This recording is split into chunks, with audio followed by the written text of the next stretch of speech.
আমি জীয়াই থকাৰ এটা ৰাস্তা পাওঁ। সেই পৰিৱৰ্তন বিচাৰি সকলো জাতি জনগোষ্ঠীৰ সম উন্নয়ন, সম অধিকাৰ, সম মৰ্যাদাৰে জীয়াই থকাৰ ব্যৱস্থাটো আনিম বুলি আমাৰ UPPL কেন্দ্ৰীয় কমিটিৰ নিৰ্দেশ মৰ্মে আজি 4টাকৈ প্ৰাইমাৰী আমি অতিক্ৰম কৰিছোঁ আৰু 6টা প্ৰাইমাৰী আমাৰ মাজত আছে। তো গতিকে আমি এজে হ'ল পৰিৱৰ্তন বিচাৰি, উন্নতিৰ পৰিৱৰ্তন বিচাৰি আজি যিহেতু পদযাত্ৰা সেইটো আমি শুভাৰম্ভ কৰিবলৈ গৈ আছোঁ। গতিকে সকলোকে শৃংখলাবদ্ধ আমি এটা শাৰীত এক লাইন হৈ পদযাত্ৰাটো কৰিবৰ কাৰণে অনুৰোধ জনাইছোঁ। গতিকে জাপি নকৰি আমি ছিংগল লাইনত, টাউন অঞ্চলটো আমি ছিংগল লাইনত যাম আৰু আমি ডিষ্টেন্সিংটো মেইনটেইন কৰি আমি যাম। আমাৰ পদযাত্ৰা হ'ল পৰিৱৰ্তনৰ যাত্ৰা আৰু সেই পদযাত্ৰাটো আমি ৰাইজৰ ওচৰত আমি যাম আৰু তেখেতসকলক লগত আমি ইণ্টাৰেকশ্যন কৰিম, মত বিনিময় কৰিম, কথা পাতিম।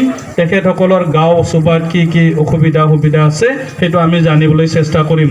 তো মই সকলোকে শুভেচ্ছা জনাইছোঁ আৰু আজি এই চিংগিৰিমাৰী প্ৰাইমাৰীৰ পদযাত্ৰাটো শুভাৰম্ভ হোৱা বুলি মই ঘোষণা কৰিছোঁ। ধন্যবাদ। অবাধ দুৰ্নীতি কৰি আহিছে। গতিকে আমাৰ ইয়াৰ প্ৰতিবাদত UPPL চৰকাৰ বা UPPL দলে এটা সিদ্ধান্ত লৈছে যে আমাৰ যিমান দিনলৈকে ইয়াতে পৰিৱৰ্তন নাহিব, ইয়াতে দুৰ্নীতি আৰু ভ্ৰষ্টাচাৰ শেষ নহ'ব, তেতিয়ালৈকে আমাৰ এই যাত্ৰা, যি আমি যাত্ৰা আৰম্ভ কৰি এই যাত্ৰা অব্যাহত থাকিব। আমাৰ এই যাত্ৰা দুৰ্নীতিৰ বিৰুদ্ধে যাত্ৰা, আমাৰ এই যাত্ৰা ভ্ৰষ্টাচাৰৰ বিৰুদ্ধে যাত্ৰা। গতিকে আমি এইবাৰ সিদ্ধান্ত লৈছোঁ, বিটিআৰবাসী ৰাইজে এইবাৰ সিদ্ধান্ত লৈছে যে এইবাৰ পৰিৱৰ্তন আনিব আৰু UPPL দলৰ চৰকাৰ গঠন কৰি যিসকল ভ্ৰষ্টাচাৰ আৰু দুৰ্নীতিগ্ৰস্ত বিষয় আছে, আমোলা আছে, লগতে BPF-ৰ নেতাকৰ্মী আছে, তেওঁলোকক শাস্তি দিয়াৰ কাৰণে আমি এটা সিদ্ধান্ত গ্ৰহণ কৰিছোঁ। ধন্যবাদ। সংযোগী ৰাস্তা হয়, মানে মৰিবাৰী সমষ্টিৰ এটা সংযোগী প্ৰধান ৰাস্তা। কিন্তু 17 বছৰে যিহেতু আমাৰ হাগ্ৰামা মহিলাৰ BTCৰ চিফ আছিলে আৰু 15 বছৰীয়া যিহেতু BPF-ৰ শাসন আৰু 5 বছৰীয়া আমাৰ BJP চৰকাৰৰ শাসন, ৰাইজৰ যিহেতু দুৰ্দশা তেখেতসকলে চকু মুদি আছে, চোৱা নাই। এই ৰাস্তা এনেকুৱা অৱস্থা বেয়া, যোনটো মৰিবাৰী সমষ্টিৰ মেইন সংযোগী ৰাস্তা আছিলে। তো দুখ লাগিছে, ইয়াৰ কাৰণে ৰাইজে পৰিৱৰ্তন বিচাৰি আজি ওলাই আহিছে। পৰিৱৰ্তন অকল চৰকাৰ সলনিৰ পৰিৱৰ্তন নহয়, চৰকাৰ আমাক পৰিৱৰ্তন লাগে, আদৰ্শ আৰু নীতি সলনি আমাক হ'ব লাগিব, আমাৰ নিয়ৰ সলনি হ'ব লাগিব। যিটো ৰাজনীতি মানে উন্নতিৰ এটা ৰাস্তা, সেই আচল উন্নতিটো আমাৰ মাজত আহিব লাগিব। গতিকে UPPL দলে ৰাইজৰ মাজত সোমাইছে, পৰিৱৰ্তন বিচাৰি আজি আমি পদযাত্ৰা কৰিছোঁ। ৭৪ দিনৰ বাবে আমি কৰিছোঁ। 4টা BCDC, 4টা প্ৰাইমাৰী কমিটি আমি শেষ কৰিছোঁ আৰু আমাৰ 6টা BCDC আছে। সকলোৱে ৰাইজে দলে বলে ওলাই আহিছে আৰু আমাক এটা উন্নয়নৰ পৰিৱৰ্তন আমাক লাগে। তো এইবাৰ UPPL দলক ৰাইজে যিহেতু আমি প্ৰতিশ্ৰুতি দি আহিছোঁ, এটা ভাল চৰকাৰ আনিবৰ কাৰণে, এটা গুড গভৰ্নেন্স আনিবৰ কাৰণে সকলো জাতি জনগোষ্ঠীক লগত লৈ মিল আমি সেই BTR অঞ্চলটো উন্নতি কৰিব লাগিব আৰু একচুৱেল আদৰ্শটো আমি এতিয়া গঢ়ি তুলিম। গতিকে ৰাস্তাৰ কণ্ডিশ্যন আমি সকলোৱে জানো। গতিকে এই ডাঙৰ আজি ৰিহন দৈমাৰী মিনিষ্টাৰ অহা আমি দেখিবলৈ পাইছোঁ। অহা 6 তাৰিখ নৱেম্বৰত আমাৰ ছুপাৰ মিনিষ্টাৰ হিমন্ত বিশ্ব শৰ্মা ডাঙৰীয়া আহিবলৈ গৈ আছে। কিন্তু ৰাজনীতি বা ভোট বিচাৰি আহিব, কিন্তু উন্নতি বিচাৰি তেখেতসকলে নাহে। গতিকে আমি BTCৰ প্ৰাক্তন চিফ মুৰব্বী হাগ্ৰামা মহিলাৰো আহিব লগা কথা আছিলে, কিন্তু BJP আৰু BPF-ৰ যিহেতু ইণ্টাৰনেল মল্লযুদ্ধ হৈ আছে, সেইটো দেখা পাই তেখেতসকলে প্ৰগ্ৰামটো কেঞ্চেল কৰা বুলি আমি গম পাইছোঁ। 30 তাৰিখ অক্টোবৰত আহিবলগীয়া আছিলে, সাহস পঠাব পৰা নাই। গতিকে আমি ডক্টৰ হিমন্ত বিশ্ব শৰ্মাকো আমি আদৰণি জনাইছোঁ। অকল ইলেকশ্যনত আহিলেই নহ'ব, এই দুৰ্দশা, ৰাইজৰ দুৰ্দশাও বুজি পাব লাগিব। গতিকে ৰাইজেহে টেক্স দিয়ে, সেই ৰাইজৰ টেক্সে উন্নতিটো হ'ব লাগিব। গতিকে আমি সকলোকে অনুৰোধ জনাইছোঁ, মই UPPL দলৰ এজন মনোনীত প্ৰাৰ্থী হিচাপে ৰাইজৰ মাজত সোমাইছোঁ আৰু ৰাইজৰ সঁহাৰি পাইছোঁ।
মানে কোনো সুবিধাই নাই আমাৰ ইমান এতিয়া পঢ়া শুনাৰ ল'ৰা ছোৱালীৰো অসুবিধা স্কুল বা ডক্টৰ বা তেনেকৈ হস্পিটেলৰো অসুবিধা যদিও হস্পিটেল আছে ডক্টৰ নাই তেনেকুৱা মানে বহুতেই আমাৰ অসুবিধা আৰু এই অসুবিধাবিলাক আমি মানে যাতে আমাৰ আগলৈ উন্নয়ন হয় সেইটোৰ বাবে আমি তাৰমানে ভাবোঁ যে আমাৰ ইয়াতে মানে চৰকাৰ হওক UPPL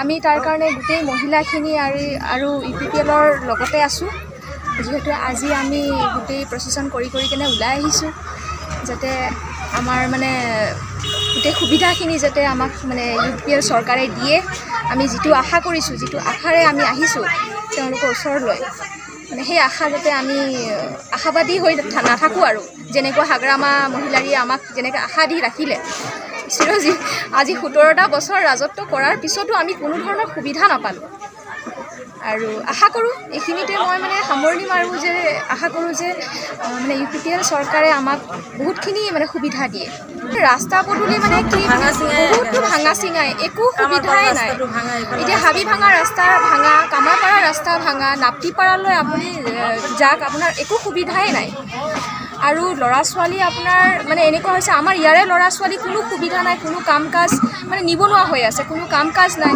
বাহিৰলৈ যায় কাম কৰিবৰ কাৰণে আমাৰ ইয়াতে BTAD চৰকাৰ থকাৰ পিছতো ইমান অসুবিধা কিহৰ কাৰণে আৰু ধৰক হস্পিটেল বনাইছে ডক্টৰ নাই পূৰ্বতে যিটো ডক্টৰ আছিল ছেম এতিয়াও সেইটোৱে আছে কোনো ধৰণৰ সুবিধাটো নাই হস্পিটেলখন বনালেইতো নহ'ব নহয় তাতে সুবিধাটো দিব লাগিব ন হস্পিটেলৰ ৰাস্তাটো এতিয়া টাউনৰ ৰাস্তাটো আপুনি যাওক কলাইগাঁও টাউনৰ ৰাস্তাটো যাওক আপোনাৰ কিমান অসুবিধা অলপমান বৰষুণ দিলে খোজকাঢ়িব নোৱাৰে সেইটোৰ কাৰণে আমি আশা কৰোঁ যে এতিয়া নতুন চৰকাৰ যিহেতু আমাক প্ৰমোদ বড়ো ছাৰে যিহেতু আমাক আশা দিছে সেই আশাৰে আমি গোটেই মহিলাখিনি আৰু যিমানখিনি আছে মহিলা অকল মহিলা বুলি নহয় পুৰুষ হওক মহিলা হওক আমি সকলোৱে আগুৱাই আহিছোঁ এই সুবিধাটো ল'বৰ কাৰণে আমাৰ যিখিনি মানে ধৰক নিবনুৱা বাহিৰলৈ কাম কৰিব গৈছে আমি বিচাৰোঁ যে আমাৰ UPPL চৰকাৰ অহাৰ পিছত এই নিবনুৱাখিনি ঘৰলৈ ঘূৰি আহি আমাৰ BTAD যাতে মানে কাম বন কৰি কেনে চলিব পাৰে আৰু ইয়াতে মানে যেতিয়া হাগ্ৰামা চৰকাৰ যেতিয়া আছিল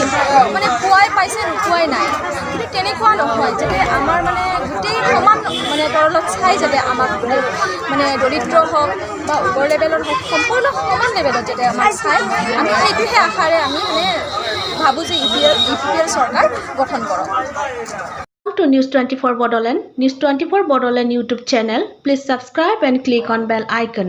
Thanks.